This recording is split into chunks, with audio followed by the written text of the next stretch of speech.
Bien, ¿se acuerdan que por lo que vimos hasta ahora, teníamos tres tipos de cuadros que se podían dar a través de estas enfermedades transmitidas por alimentos, ¿sí?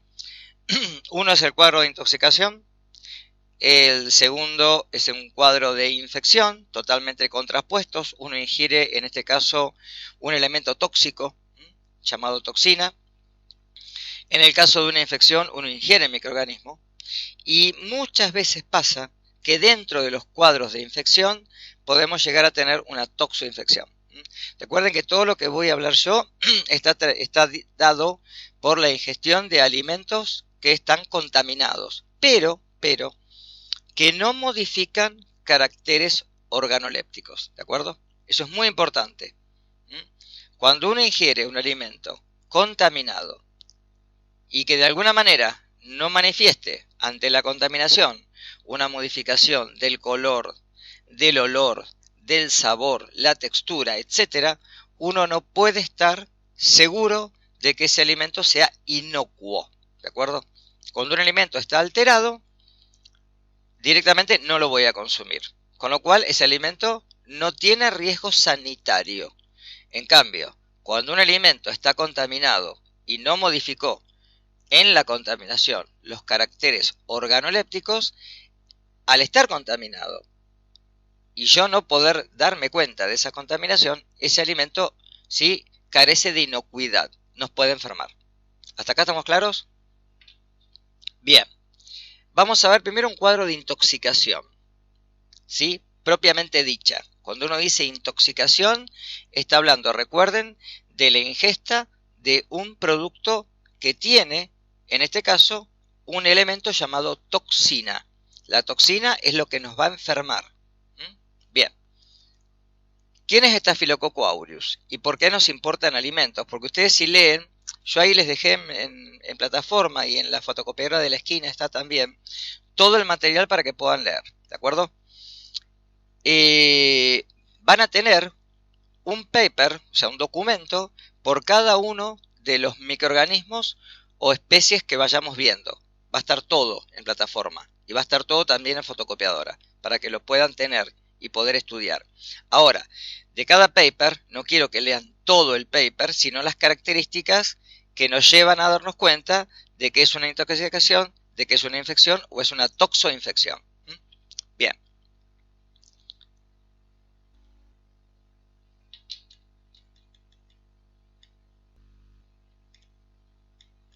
Le pasé una. Hasta ahí. Bien. Por otro lado, este microorganismo es exigente. ¿Qué quiere decir que sea exigente? Que cuando hay otras cepas, por ejemplo, en la leche, que puedan ser competidoras con respecto al sustrato, este microorganismo no se puede reproducir. Con lo cual, necesita también algunos aminoácidos y algunas vitaminas para poder crecer. De ahí que generalmente uno para hacer el crecimiento lo hace en medios esenciales o por ejemplo en agar sangre, en donde normalmente ese requerimiento nutricional lo necesita para poder sobrevivir. El agregado en algunos medios de cultivo artificiales, como ciertos aminoácidos y vitaminas, lo hace un medio preponderante para que pueda crecer. Y además es un microorganismo que necesita, por ejemplo, proteínas para poder, de ahí aminoácidos, con lo cual lo vamos a encontrar en alimentos ricos en proteínas. Por otro lado, en relación a la temperatura, como la mayoría de los patógenos es mesófilo, es decir, crece a una temperatura aproximadamente de un rango entre 20 y 42 grados centígrados, con un óptimo en 37. ¿Hasta acá vamos bien? Pongan en el chat por las dudas si hay algo, así yo puedo ver si hay alguna duda o abran algún micrófono. ¿Hasta acá estamos? Bien, perfecto. Por otro lado, como les dije, la flora competitiva inhibe el crecimiento. Por ende, en la leche, cuando se realiza la pasteurización, este microorganismo no puede sobrevivir, con lo cual, o lo vamos a encontrar en leches no pasteurizadas o mal pasteurizadas, o lo podemos encontrar como un contaminante posterior a la pasteurización, por ejemplo, en leche en polvo. También es sensible a la acidez del medio. En medios que son muy ácidos tampoco puede crecer. De ahí que es más neutrófilo. Pero tiene un agregado. Normalmente las concentraciones del agregado de salinidad al medio, que a otras bacterias las puede inhibir, a este microorganismo no. De ahí que sea el límite inferior de tolerancia a generalmente el agregado de solutos a un medio. Por eso vamos a encontrar que la actividad de agua límite para las bacterias las vamos a encontrar en este patógeno. Es decir, una actividad de agua realmente de 0,86. Esa actividad es un límite en el cual normalmente las bacterias que generalmente en esta actividad de agua no pueden crecer, esta sí lo hace. Va a crecer obviamente mucho, con mucha más restricción, más lentamente, porque tiene que fermentar, no puede oxidar. Pero fíjense que el crecimiento en anaerobiosis está en el rango de 0,86 a 0,90 y por encima de 0,90 crece en aerobiosis. Es decir, que generalmente cuando uno le da un medio aerobio, ¿sí? ¿Se acuerdan que yo hablé de sinergismo? Es decir, cuando uno potencia un medio y el otro, es decir, si yo le restringo oxígeno, necesita una actividad de agua más alta, porque si no, como ambos efectos se van a potenciar, si yo le restringo oxígeno y aparte le agrego sal, necesita por lo menos una actividad de agua 0,90 para poder crecer. En cambio, si le doy condiciones de oxígeno, va a crecer una actividad de agua de 0,86. ¿Por qué? Porque justamente el medio oxidativo va a preponderar ante la posibilidad de que yo le restrinja, ¿sí?, con solutos la actividad de agua. ¿De acuerdo? Es decir, 0,86 en aerobiosis y en cambio si le agrego sal necesita una actividad de agua mayor para poder crecer. Por eso es 0,90 en anaerobiosis, ¿sí?, cuando le saco oxígeno. Por otro lado, lo voy a encontrar en medios que generalmente pueden estar deshidratados o congelados. Porque justamente la deshidratación, como agrega sal, y como puede crecer una actividad de agua baja, puede hacerlo. Y en alimentos que son congelados, cuando vuelven a la temperatura, este microorganismo puede estar en fase de latencia y llegar a la fase exponencial. Y vamos a ver que lo peligroso no es el microorganismo en sí, per se, sino la toxina que forma en la fase exponencial. De ahí que fíjense que es un microorganismo termosensible. Si yo lo someto a temperatura, ni bien lo descongelé, lo elimino, no le doy tiempo a generar la toxina. Por eso, las células se pueden activar cuando la temperatura se sobrepasa, ¿sí?, los 53, 54 grados centígrados hasta los 60. Por ende, él es termosensible. Son además, como dije hoy, fermentativos y proteolíticos. Tolera bien nitritos, de ahí que el agregado de sales generalmente, si la actividad de agua no es demasiado reducida, los va a poder hacer crecer. Por ejemplo, pueden crecer en jamones, en embutidos, ¿de acuerdo? Y lo que está ahí es muy importante, no modifica los caracteres organolépticos. De ahí que es un patógeno transmitido por alimentos, ¿sí?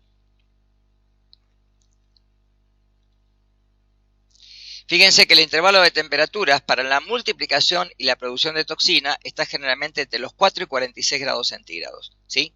Es decir, si yo el alimento lo mantengo, como dije en la clase anterior, a una temperatura segura, por encima de los 65 grados centígrados o por debajo de los 4, no le puedo permitir crecimiento. ¿Por qué? Porque para esta bacteria, permitirle crecimiento es lo peor que uno puede hacer, porque en el alimento genera la toxina.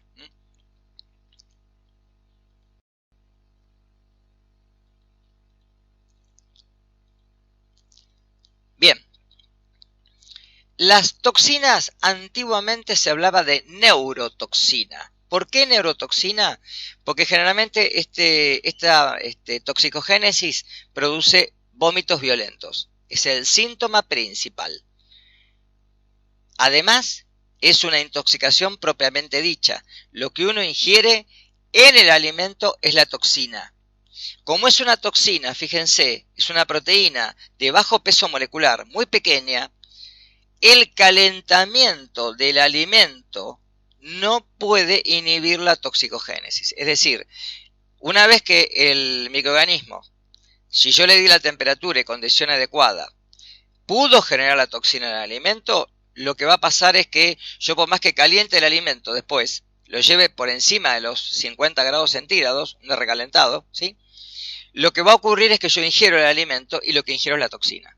Al ingerir la toxina va a actuar sobre el sistema gastrointestinal, de ahí que por eso hoy en día se habla de una enterotoxina, y va a producir la sintomatología espontáneamente y rápidamente. Es decir, que en muy pocas horas yo ya tengo un cuadro clínico evidente de intoxicación. Se han purificado varias toxinas, ahí tienen los nombres, la A, la B, la C1, la C2, la C3, la C3, la D, etc. Y dependiendo de la toxina va a ser el cuadro clínico. Las toxinas son termoestables, presentan una estabilidad elevada al calor. Ojo con los exámenes. Entonces, el microorganismo es termosensible, la toxina es termoestable. Y se producen estas toxinas por el metabolismo de la bacteria cuando crece en la fase exponencial. De ahí que quedan en el alimento y yo ingiero el alimento con las toxinas ya preexistentes. Por eso se habla de una intoxicación. ¿De acuerdo? No es una infección, ni es una toxoinfección. Es una intoxicación propiamente dicha. Condiciones para que se dé un brote. Porque acá se habla de brote, porque normalmente no podemos hablar de una epidemia o una endemia, es un brote. Normalmente esto ocurre en un lugar en donde hay por ejemplo, en un lugar donde hay muchas personas, donde se hace una comida, donde la comida se elaboró previamente, no en su casa, es muy raro esto, pero uno puede ir a comer a un lugar y puede estar la toxina en los alimentos. Con lo cual uno ingiere la toxina y a las pocas horas comienzan a aparecer los primeros síntomas, ¿de acuerdo? Es decir, para que se dé un brote, tiene que haber primero un recuento alto de bacterias, ¿sí? Fíjense, calentar los alimentos a 100 grados centígrados no inactiva la toxina, de ahí la termoestabilidad. Y la pasteurización no inactiva la toxina, pero sí a la bacteria. Es decir, si la leche se almacenó durante mucho tiempo y yo de alguna manera tengo unas condiciones, por ejemplo, en que la vaca tenga mastitis, es decir, la infección en el pezón de la ubre, cuando está el ordeñe, si el ordeñe no se hace en condiciones, por ejemplo, si las pezoneras no se higienizan bien, y esta bacteria puede quedar y puede sobrepasar el límite en la cantidad de la leche, yo puedo tener que se genere la toxina en la leche. Igual, generalmente, hoy en día, con las condiciones higiénicas de los tambos, es muy raro, ¿sí? Es mucho más probable que esto ocurra después, cuando la leche ya está pasteurizada y por medio de portadores pueda llegar a la leche.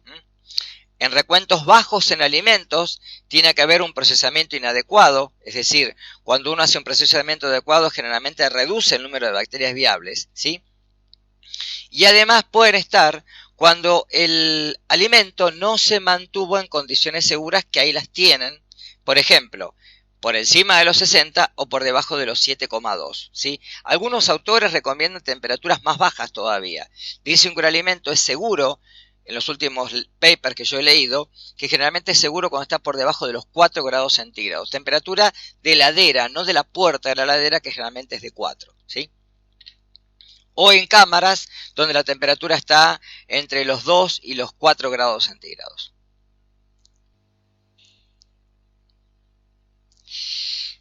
¿Cómo se da el cuadro? ¿Sí? Para que se dé el cuadro, el individuo tiene que alimentarse con una cantidad suficiente de toxina que pueda aparecer la sintomatología. La sintomatología es muy rápida. Ocurre, fíjense ahí, entre 2 a 4 horas y en la mayoría de los casos es severa. ¿Cuáles son los factores que pueden desencadenar? Primero, una susceptibilidad a la toxina, una cantidad de alimento que tenga una cantidad de toxina suficiente para poder enfermar, y además la salud del huésped. Por ejemplo, hay personas que pueden manifestar síntomas muy ligeros, pero hay individuos que pueden dar síntomas mucho más graves, como postración, por ejemplo, como calambres estomacales, etcétera, ¿de acuerdo? Pero el síndrome es bien gastrointestinal. acá está lo que tienen que remarcar en cada una de las, ¿sí?, especies que vamos a ver. Por ejemplo, el síntoma más común acá es la náusea e inmediatamente el vómito violento, ¿sí? Una proyección, una emesis rápida con una gran cantidad de sustancia de lo que se ingirió, que puede haber arcadas, calambres, ¿sí?, a nivel estomacal, un gran dolor a nivel esofágico y puede haber, obviamente, dolor abdominal, diarrea y postración, ¿sí? Igualmente recuerden que la diarrea acá es secundaria. El primer síntoma que vamos a ver es la náusea y el vómito. Fíjense que acá no hay fiebre, porque no es un microorganismo que infecte, que invada el organismo, sino que solamente la toxina es la que desencadena este cuadro. Puede haber también migrañas, el dolor de cabeza, calambres obviamente musculares, fundamentalmente por la contracción de todos los músculos intercostales al tratar de provocar la emesis, ¿sí? Y también puede haber cambios en la presión arterial, obviamente por la pérdida de líquido y por el desequilibrio iónico que se da en el medio, ¿de acuerdo? Entonces, en los casos más leves vamos a encontrar generalmente que no hay postración. Acá la enfermedad se autolimita, es decir, cuando el paciente, después de 2 días de tener la sintomatología, remite espontáneamente, se dice que se autolimita, es decir, no hay que medicar. Lo único que se puede hacer acá en casos graves es recomponer el equilibrio hidroelectrolítico, es decir, recompensar con sales y con agua, y tratar de dar alguna medicación para aliviar los dolores y para evitar de alguna manera, ¿sí?, el dolor a nivel esofágico, pero nada más. Acá no hay que dar antibióticos, no es necesario. Ahí está, la recuperación generalmente tarda 2 días aproximadamente, ¿sí? Pero a veces puede ser mucho más larga, como les dije recién, en casos más severos. La dosis infectiva, fíjense que es muy baja. Solamente necesitamos menos de 1 microgramo por alimento para poder intoxicarnos, es decir, muy poca cantidad. Si le damos tiempo a que pueda crecer, es decir, cuando la población de microorganismos crece por encima de las 100.000 por gramo de alimento, o sea 10 a la 5, lo que voy a encontrar es un brote seguramente. De ahí que se busquen después los alimentos y se busque la toxina en este caso. Vamos a ver cuando lleguemos a los indicadores de calidad de inocuidad, que a veces uno puede buscar al microorganismo o puede buscar en este caso, por ejemplo, la toxina. Alimentos implicados. Normalmente, alimentos ricos en proteínas, ¿sí? Que son, de alguna manera, alimentos que, fíjense, como tienen proteínas, van a estar cerca de la neutralidad. Obviamente que no haya flora inhibitoria, es decir, si tengo una gran cantidad de bacterias, por ejemplo, bacterias fermentadas, ¿sí?, en el alimento, generalmente impiden o dificultan el crecimiento. Lo vamos a encontrar en alimentos cárnicos, puede ser en carne de vaca, ¿sí?, normalmente, carne de cerdo, carne de pescado, productos de charcutería, es decir, embutidos, ¿sí?, y algunos, por ejemplo, con un contenido reducido de sal, como dije hoy, jamones o fiambres, ¿sí? También en ahumados, en leche en polvo, ha habido varios casos, ¿sí? Y en quesos en donde la cuajada no se acidificó correctamente, donde le dejé un espacio para que este microorganismo tenga, ¿sí?, una mínima cantidad de posibilidad de poder crecer. Ahí tienen los alimentos, ¿de acuerdo? En helados es muy común cuando no se ha mantenido la cadena de frío encontrarlo en helados. Hay varios informes, papers que van a encontrar, por ejemplo, en helados o en fiambres, ¿sí?, en donde se le ha permitido y generalmente en el crecimiento hemos encontrado la toxina y luego hemos dado con un brote, ¿sí?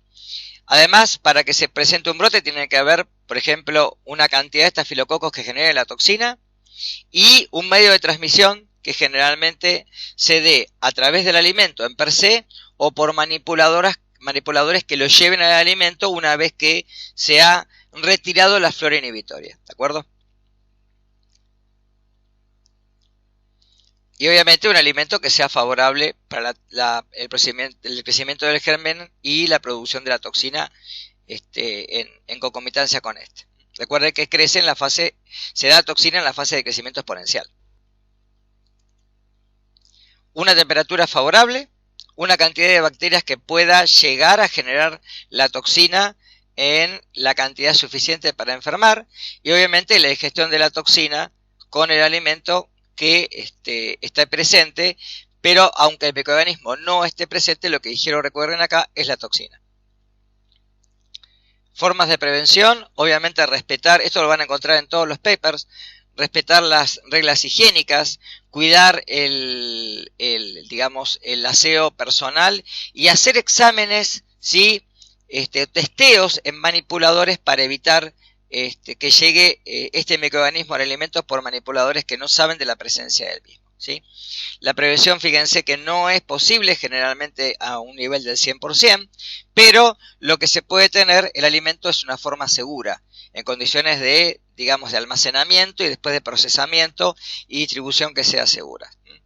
El mayor riesgo obviamente lo da la contaminación cruzada o la llegada del microorganismo por medio de los